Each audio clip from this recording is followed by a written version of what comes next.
અરવલ્લીના મોડાસામાં કરોડો રૂપિયાના ખર્ચે બનેલું સબ માર્કેટ યાર્ડ 8 વર્ષ બાદ પણ ધૂળ ખાઈ રહ્યું છે।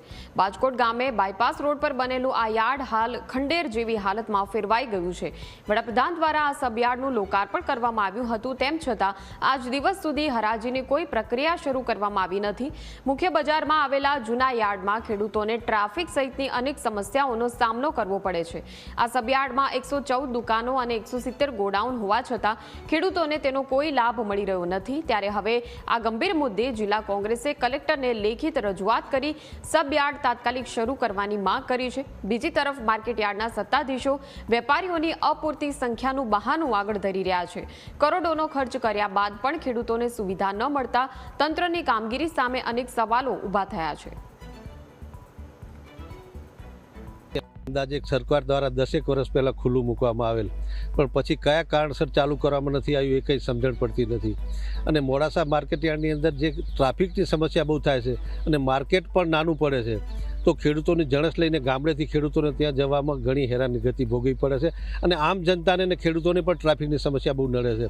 અને જ્યારે જિલ્લા કલેક્ટર, જિલ્લા કચેરીની તમામ ઓફિસો, કલેક્ટર, મામલતદાર કચેરી, સિવિલ અને રેલવે સ્ટેશન જો બહાર આવ્યા હોય અને બાજકોટ ખાતે જો માર્કેટ યાર્ડ નવીન બાંધકામ ત્યાં કમ્પ્લીટ હોય તો પછી કેમ ત્યાં ચાલુ કરવામાં નથી આવતું એ કંઈ સમજણ પડતી નથી। અને લાખોનો ખર્ચો કર્યા પછી પણ નવા માર્કેટ યાર્ડ ધૂળ ખાઈ રહ્યું છે। તો મહેરબાની કરીને સરકારશ્રીને અમારી રજૂઆત છે કે આ વહેલી તકે આ કામકાજ ચાલુ કરે। જે તે વખતે માર્કેટ યાર્ડ બનાવવા પાછળનો ઉદ્દેશ એક હતો કે ટ્રાફિકની સમસ્યાઓમાં આ મોડાસાના આજુબાજુના વિસ્તારથી 4 કિલોમીટર ટ્રાફિકમાં કાપી અને ટ્રેક્ટર દ્વારા અથવા કોઈ પણ નાના સાધનો દ્વારા આપણે હરાજીમાં ત્યાં જવું પડતું હતું। ટ્રાફિકની સમસ્યાના કારણે પબ્લિક પણ હેરાન થતી હતી અને એ માલ આપણે ગણેશપુર વિસ્તારની અંદર ખાલી કરવા માટે પણ ખેડૂતને ત્યાં આવવું પડતું હતું અને એના બિલ લેવા માટે પણ પાછું માર્કેટ યાર્ડમાં જવું ન પડે। આ બધી સમસ્યાઓ હલ થાય એના માટે જે તે વખતે આ માર્કેટ યાર્ડ બનેલું છે, છેલ્લા 12 વર્ષ થઈ ગયા। આપણા વડાપ્રધાનશ્રીના હસ્તે આનું ઓપનિંગ થઈ ગયેલું છે, છતાં પણ આ ચાલુ થયું નથી। જો ચાલુ થાય તો ખેડૂતની જે સમસ્યાઓ છે એ સમસ્યાઓમાં થોડો ઘણો અંશે પણ સુધારો થશે। પ્રધાનમંત્રી દ્વારા 8 વર્ષ પૂર્વે અરવલ્લી જિલ્લાના મોડાસા માર્કેટયાર્ડ અંતર્ગત બાજકોટ સબયાર્ડનું ઉદ્ઘાટન કરવામાં આવ્યું। આટલો બધો સમયગાળો વીતવા છતાં આજ દિન સુધી આ સબયાર્ડની અંદર હરાજીની પ્રક્રિયા શરૂ કરવામાં આવી નથી। માત્ર ફોટાઓ પાડવાથી કે ઉદ્ઘાટન કરવાથી ખેડૂતોને સાચો લાભ મળતો નથી। અત્યારે તમે જુઓ તો ગંદકીનું સામ્રાજ્ય, સ્વચ્છતાની પણ મોટી મોટી વાતો થાય, પણ માર્કેટ યાર્ડના સત્તાધીશો દ્વારા સ્વચ્છતા પણ કરવામાં આવતી નથી। જો તાત્કાલિક ધોરણે આ માર્કેટ યાર્ડમાં હરાજીની પ્રક્રિયા શરૂ નહીં કરવામાં આવે તો આ જિલ્લાના અને તાલુકાના ખેડૂતોને સાથે રાખી ઉગ્ર આંદોલન ટૂંક સમયમાં કરવામાં આવશે।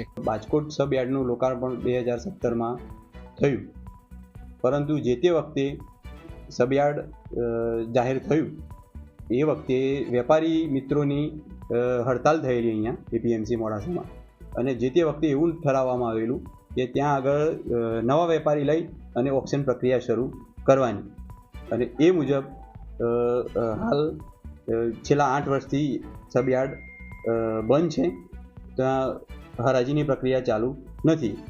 એપીએમસીના પ્રયત્નો પૂરતા પ્રમાણમાં થઈ રહ્યા છે કે ત્યાં ઓક્શન ચાલુ થાય, પરંતુ વેપારીઓની અપૂરતાના કારણે હાલ ચાલુ કરી શકતા નથી। પરંતુ આગામી સિઝનમાં વેપારી મિત્રો જોડે પરામર્શ કરી અને સબયાર્ડ ચાલુ કરવા માટેના પ્રયત્નો હાથ ધરીશું। મોડાસા માર્કેટયાર્ડ દ્વારા જે બાજકોટ ખાતે જે 8 વર્ષ અગાઉ જે નવું એપીએમસી જે બનાવવામાં આવ્યું હતું, પણ હજુ સુધી જે હરાજીનું કામકાજ આ જગ્યા ઉપર શરૂ કરવામાં નથી આવ્યું। આ જગ્યા ઉપર 180 જેટલા જે ગોડાઉન આવેલા છે અને 140 જેટલા જે દુકાનો આવેલી છે, પણ અત્યારે હાલ જે તમામ જે દુકાનો અને ગોડાઉન દૂર ખાઈ રહ્યા છે। આપણે પહોંચ્યા છે જે બાજકોટ એપીએમસી ખાતે, અત્યારે હાલ જે આ બંધ હાલતની અંદર જોવા મળી રહ્યું છે અને જે આ બનાવે આટલો જે 8 વર્ષ જેટલો જે સમય થયો પણ હજુ સુધી શરૂ કરવામાં નથી આવ્યું। હરાજીનું કામકાજ અત્યારે હાલ મુખ્ય જે માર્કેટયાર્ડ મોડાસા બજાર વચ્ચે છે ત્યાં કરવામાં આવી રહ્યું છે, એટલે ખેડૂતોને ક્યાંક ને ક્યાંક તકલીફ પડી રહી છે, પણ હજુ સુધી જે માર્કેટ શરૂ નથી કર્યું તે શરૂ કરવામાં આવી હતી। ખેડૂતો માંગ કરી રહ્યા છે, કારણ કે આ વિસ્તારની અંદર જે નજીકમાં જે એક મિલો આવેલી છે, જે મિલો જે નજીક હોવાના કારણે જે માર્કેટ અહીંયા બનાવવામાં આવ્યું હતું પણ હજુ સુધી ચાલુ નથી કરવામાં આવ્યું। તો ખેડૂતો એક માંગ કરી રહ્યા છે કે વહેલી તકે આ માર્કેટની અંદર હરાજીનું કામકાજ શરૂ કરવામાં આવે। સંકેત પટેલ, ન્યૂઝ કેપિટલ ગુજરાત, અરવલ્લી।